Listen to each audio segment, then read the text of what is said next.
Hello বন্ধুরা, day 1 কেরালায় কোথায় গেলাম, কি করলাম আজকের মিনি ব্লগে তোমাদেরকে সেটাই দেখাবো। বন্ধুরা, 5 দিনের জন্য আমরা একটা গাড়ি বুক করে নিয়েছিলাম এর্নাকুলাম স্টেশন থেকেই।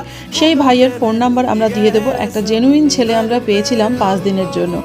তো সে আমাদের ঘন্টা 2 অতিক্রম করিয়ে নিয়ে আসলো আথিরাপল্লী ওয়াটারফলস। তো আমরা ফার্স্ট দিন মুন্নারে যাব। তো যাওয়ার আগে আমরা ওয়াটারফলসটা ঘুরে যাচ্ছি।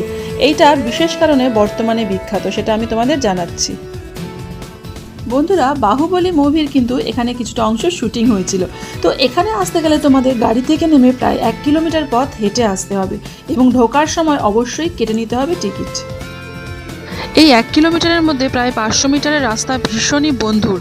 তো সেই এবড়োখেবড়ো রাস্তায় বয়স্ক মানুষরা না গেলেই ভালো হয়। তারপর বন্ধুরা, ফেরার পথে খুব খিদে পেয়ে গেলে অবশ্যই এখান থেকে তোমরা তোমাদের ব্রেকফাস্টটা সেরে ফেলতে পারো। তারপরে চলে আসলাম আমরা যাওয়ার পথের আরেকটা ওয়াটারফলস। তো 2 নম্বর জায়গা ঘুরে নিয়ে এবার চলে যাচ্ছি স্পাইস গার্ডেন। হ্যাঁ, আমাদের যে ড্রাইভার সে আমাদের এই স্পাইস গার্ডেনে নিয়ে এসছে। এরকম স্পাইস গার্ডেন তোমরা কেরালায় কিন্তু বহু জায়গায় পাবে। তবে এখানে ঢোকার ফি ছিল 100 টাকা। এর ভেতরে যেহেতু ভিডিও তোলা যাবে না, তাই সেগুলো আমি তুললাম না। এবং সেখান থেকে বেশ কিছু আয়ুর্বেদিক ওষুধ নিয়ে আসলাম বাড়ির জন্য। কোচি থেকে প্রায় 5.5 ঘন্টা পথ অতিক্রম করে চলে আসলাম আমরা মুন্নারে। কালকে আমরা মুন্নার ট্যুর করব। তারপরে এখানে খাওয়া দাওয়া সেরে চলে আসলাম হোটেলে। দেখা হবে পরের মিনি ব্লগে।